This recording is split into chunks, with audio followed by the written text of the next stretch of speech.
हम एक चीज यहाँ पे ये रखना चाहेंगे कि जैसे कि जब संजीवनी काल कहते खराब एक्सीडेंट हुआ तो भाई हमारे पास गया फोन कि आप इनको प्रार्थना कीजिए, तो क्या सुमन प्रार्थना नहीं कर रही होगी? कर रही ना? क्या संजीवन प्रार्थना नहीं कर रहे? क्या जब हमारे घर में फोन गया तो क्या हमारे पति प्रार्थना नहीं कर रहे? क्या हमारी दोषी बेटी प्रार्थना नहीं कर रही है? क्योंकि जिसके इसी कान में गया तो क्या वो प्रार्थना नहीं कर रहा है ना?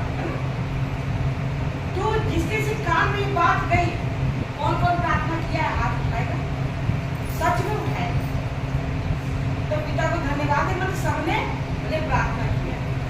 और जब सुमन का प्रार्थना, सुमन जब फोन मेरे पास गया तो इसने कहा कि दीदी आप प्रार्थना करिए, तो क्योंकि वो जो समय था वो समय ये तो नहीं था कि सुमन पानी में लो हम प्रार्थना करते हैं या सदियों के कान में फोन लगा दो तो हम प्रार्थना करें, वो समय ये नहीं। बस उसने ये कहा कि आप प्रार्थना कीजिए और हमको कोई साधन भी नहीं मिल रहा, हमने कहा ठीक है रखो हम प्रार्थना करें। तो जब हमने इसको रखवाया तो हम कहाँ गए सीधे? हम पवित्र शास्त्र के पास हमने तुरंत पत्री खोली कि परमेश्वर हमसे इन वचनों के द्वारा बात की। तो परमेश्वर ने हमको एक पत्री के द्वारा बात की। तो परमेश्वर ने बात किया तो परमेश्वर ने हमसे क्या बताया? इसमें देखेंगे रोमियो 3:20 में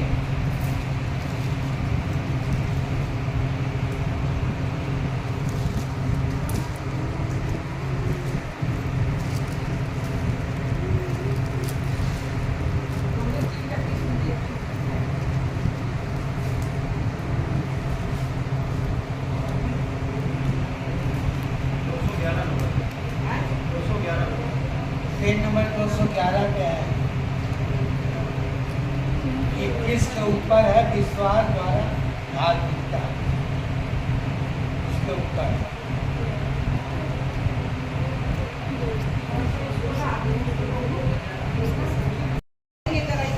लिखा गया है। तो सीधा इसको पढ़ दे किसके की पत्री जब खुले तो नाम लिखा है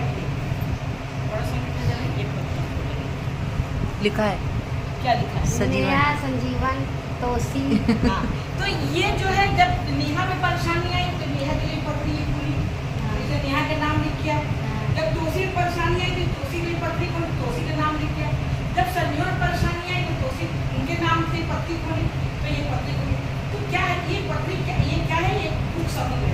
जब आग बंद करके ऐसे ऐसे घुमा के जब खोलते हैं तो क्या है उस बीच में से ये खुलना छोटी बात है? बड़ी बात है। तो परमेश्वर ने हमको ये शब्द दिया और फिर ये दिया परमेश्वर ने, इसमें दिया है रोमियो 3:20 में, क्योंकि व्यवस्था के कामों से कोई प्राणी उसके सामने धर्मी नहीं ठहरेगा, इसलिए कि व्यवस्था के द्वारा पाप की पहचान होती है। तो व्यवस्था के द्वारा कोई भी धर्मी, कोई भी क्या है? क्योंकि व्यवस्था के कामों के द्वारा कोई प्राणी उसके सामने धर्मी नहीं ठहरेगा। परमेश्वर के सामने कोई भी व्यवस्था करके धर्मी नहीं ठहर सकता कि हम ये कर लेंगे या हम वो कर लेंगे तो धर्मी ठहर जाएगा। उनके सामने कोई धर्मी नहीं ठहरेगा, इसलिए कि व्यवस्था के द्वारा पाप की पहचान होती है। व्यवस्था के द्वारा पाप की पहचान होती है। आज क्या है कि परमेश्वर को धन्यवाद करते हैं कि हम लोग स्त्री हैं, ठीक है, और वो लोग कहते हैं जैसे कि हम गीता नहा के ही छू सकते हैं ना? और अगर हम नहाने लायक के नहीं है तो हम गीता कैसे छूएंगे? तो हम प्रार्थना कैसे करेंगे? लेकिन क्या हमारे परमेश्वर कहते हैं कि हमको नहा के ही छूना? वो तो नहीं कहते। वो तो ये कहते हैं कि हमें तुम बिस्तर पे बैठ के भी छू सकते हो, हमें नहीं नहाए हो तो भी छू सकते हो, तुम हमें बाथरूम में जाके भी याद कर सकते हो। तो परमेश्वर ने कहा है कि हमें ये व्यवस्था नहीं, लेकिन वो क्या है? व्यवस्था है कि नहा के ही हम गीता पढ़ सकते हैं। ये व्यवस्था नहीं, क्योंकि ऐसा नहीं कि हम नहा के ही उसको पढ़ सकते हैं, क्योंकि परमेश्वर ने क्या किया? हम लोग को स्वतंत्र किया है। तो परमेश्वर हमको स्वतंत्र किया है। तो जो संजीवन के नाम से पत्री मिली है उसमें हम पढ़ेंगे, ये लिखा है, जब राजा अपने भवनों में रहता था और यहोवा ने उसको उसके चारों ओर के सब शत्रुओं से विश्राम किया था, तब राजा नातान नामक भविष्यद्वक्ता से कहने लगा, देख मैं तो देवदार के बने हुए घर में रहता हूँ, परंतु परमेश्वर का संदूक तम्बू में रहता था। भविष्यद्वक्ता से कहने लगा कि देख मैं तो देवदार के बने हुए घर में रहता हूँ, परंतु परमेश्वर का संदूक तम्बू में रहता है ना।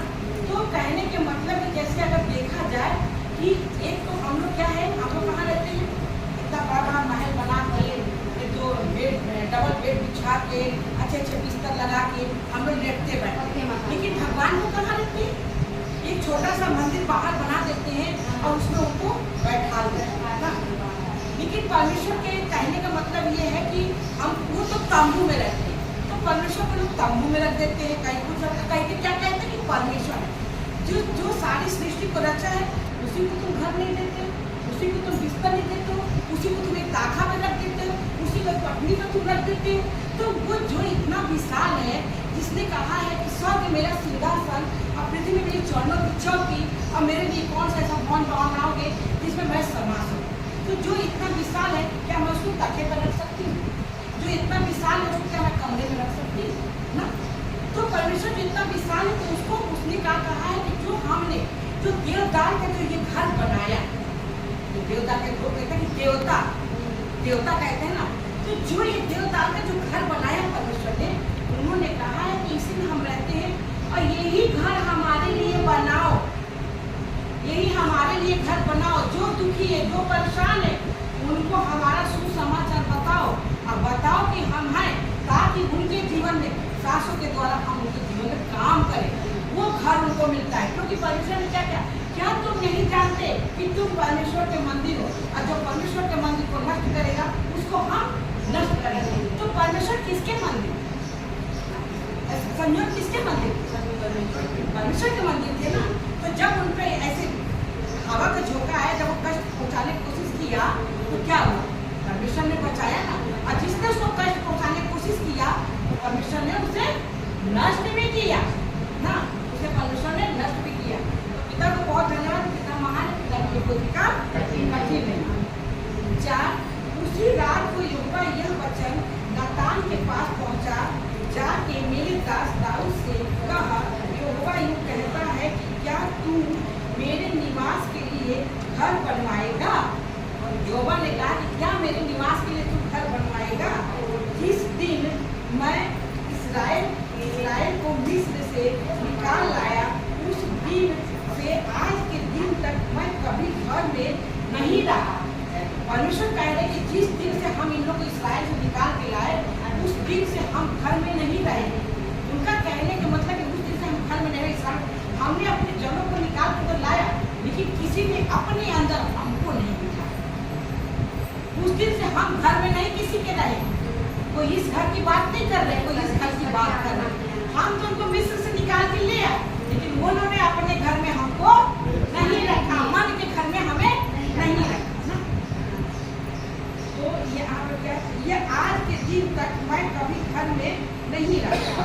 तंबू में निवास में आया जाया करता हूँ, जहाँ जहाँ मैं समस्त इस्राएलियों के बीच फिरता रहा। क्या मैंने कहीं इस्राएल के किसी गोत्र से, जिससे मैंने अपनी प्रजा इस्राएल की चपाई करने को ठहराया हो, ऐसा बात कही कि तुमने मेरे लिए देवदार का घर क्यों नहीं बनाया? परमेश्वर कह रहे हैं कि क्या हमने किसी से कभी कहा कि तुमने देवदार का घर हमारे लिए क्यों नहीं बनवाया? क्यों नहीं बनवाया? घर को बनाए रखा है, और हम लोग जितने लोग हैं, हम सबके घर को परमेश्वर ने बनाए रखा है। और हम लोग ये विश्वास करेंगे, ये भी घर को बनाए रखा है। सबसे असली घर तो यही है परमेश्वर का, ठीक है? तो ये भी घर को परमेश्वर ने बनाए रखा है, और ये भी घर को बनाए रखा है जितने लोग इस घर में हैं। ये सब बात को कौन कौन विश्वास कर रहा है? कर रहा कि नहीं कर रहा है? तुम नहीं कर रहे बाबू विश्वास है? तो कर विश्वास कर रहे सब। पिता को बहुत धन्यवाद है कि पिता ने इन घर को बनाए रखा है। पिता को बहुत धन्यवाद है। तुमने